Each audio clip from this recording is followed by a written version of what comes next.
Coucou les filles, j'espère que vous allez bien. On se retrouve aujourd'hui pour une nouvelle vidéo. C'est une vidéo make-up. Ça fait un certain temps qu'on m'avait demandé une vidéo sur le teint, sur le contouring, etc. Pour celles qui me suivent sur Snap, vous avez dû voir normalement les photos et les vidéos de ce maquillage en temps réel. Je vous ai fait deux contourings différents. Un plutôt léger, bien estompé, qui passe un petit peu partout, et un second assez prononcé, qui correspond plus à un maquillage de type soirée ou pour un événement bien particulier. Je vous ai montré un petit peu où doivent s'arrêter les tracés, vous voyez un petit peu où c'est que je pose le clair, donc l'highlight, et puis le contour, en fait, le côté plus foncé, la couleur plus foncée, pardon. Donc voilà, je vous laisse regarder la vidéo, j'espère que ça vous plaira, et puis on se retrouve juste après. Pour commencer, je viens appliquer mon concealer. Donc celui-ci, c'est un concealer liquide de chez NYX. En réalité, c'est un kit pour contouring que moi j'utilise de façon quotidienne avec la couleur la plus claire en fait du kit. Je viens l'appliquer, enfin l'estomper du moins, avec une petite éponge Beauty Blender que j'ai préalablement humidifiée.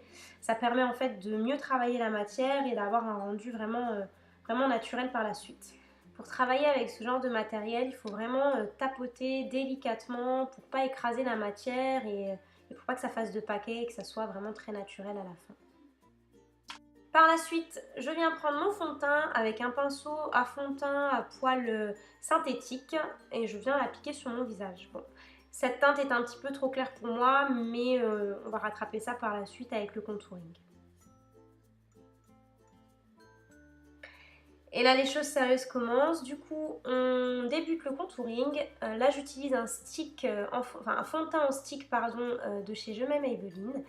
Et pour les couleurs, en fait, il faut prendre 2 à 3 teintes, 4 teintes grand maximum au-dessus et en dessous de notre couleur de peau, en fait, de notre carnation.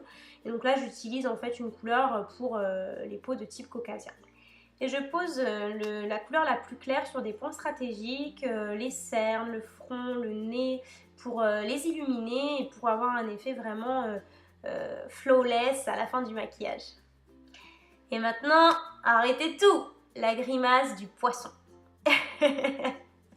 Donc là, en fait, je viens commencer les contours. On part du haut de l'oreille et on descend le long de la pommette. Le creux se dessine grâce à cette petite grimace, c'est un petit point de repère. Et en fait, avec un pinceau, pour mieux se repérer, on trace en fait une ligne imaginaire qui part de la queue du sourcil jusqu'au menton. Et le tracé du contour ne doit pas dépasser la queue du sourcil. J'espère que j'ai été assez claire. Après ça, je continue à tracer mes contours avec la teinte la plus foncée, du nez, etc. En fait, on intercale la couleur foncée avec la couleur claire et ce sera plus facile pour l'estompe. D'où l'importance d'appliquer son fond de teint avant, parce que ça permet de mieux estomper et de ne pas le faire à sec en fait. Je suis désolée, j'ai pas pensé à faire un petit plan, à m'arrêter à ce niveau-là. Donc je vous ai fait un petit ralenti, vous pouvez voir un petit peu comment j'ai placé, j'ai positionné les couleurs. C'est assez grossier en fait, il n'y a pas besoin de s'appliquer et d'avoir des endroits bien définis. Dans les grosses lignes, il faut suivre les emplacements de son visage, mais voilà, il n'y a pas de ligne particulière à suivre. Ensuite, donc, je viens estomper le tout avec mon petit Beauty Blender humidifié. Et je commence par la couleur la plus claire en fait. Vaut mieux mélanger le clair au foncé que le foncé au clair. Je trouve que c'est plus difficile du coup de faire l'inverse en cas de petits soucis. De toute manière, tant que la poudre n'a pas été posée, on peut toujours modifier et moduler un petit peu ce qu'on veut faire. Tant que c'est une matière crème, on peut toujours modifier. À partir du moment où la poudre est posée, on ne peut plus revenir en arrière.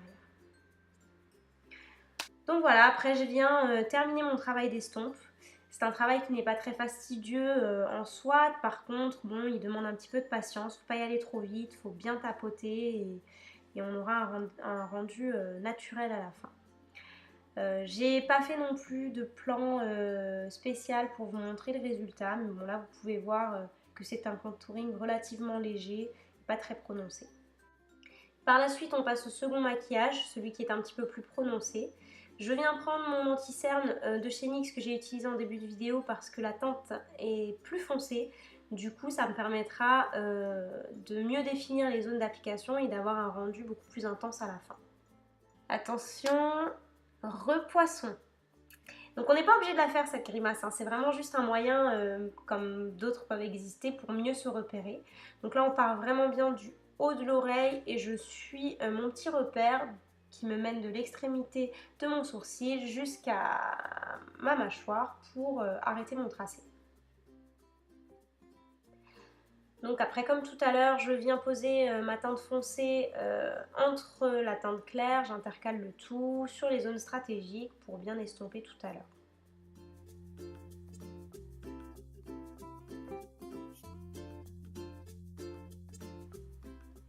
Toujours avec ma petite éponge Beauty Blender, je viens commencer mon travail d'estompe. J'y vais en tapotant délicatement, patiemment et je commence par les cernes pour éviter tout dérapage avec la couleur la plus foncée.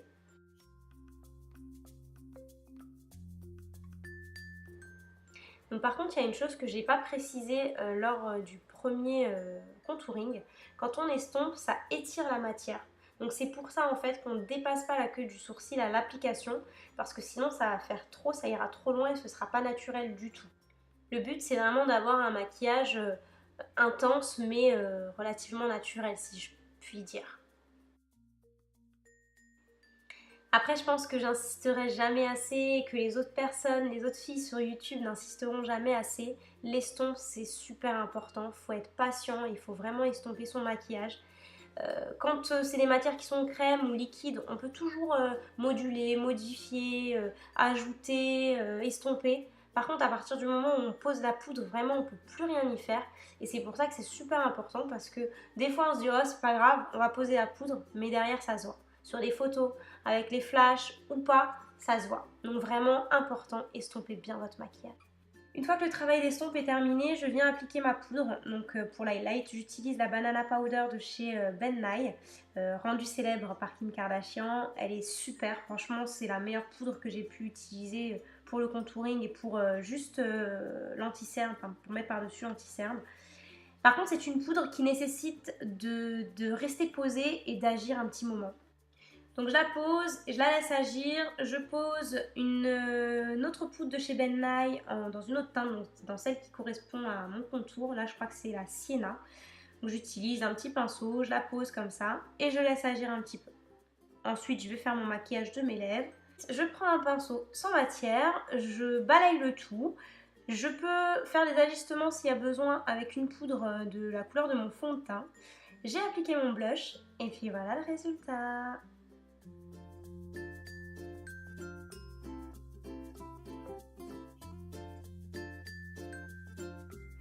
Donc voilà, j'espère que cette vidéo vous aura plu. Comme d'habitude, n'hésitez pas à me laisser des commentaires, qu'ils soient positifs ou négatifs. Si c'est positif, n'hésitez pas à liker, à partager. Donc vous pouvez me retrouver donc, sur tous les réseaux sociaux. Je vous mettrai tout ça en barre d'infos. Et puis on se dit à très bientôt pour une nouvelle vidéo. Ciao, ciao!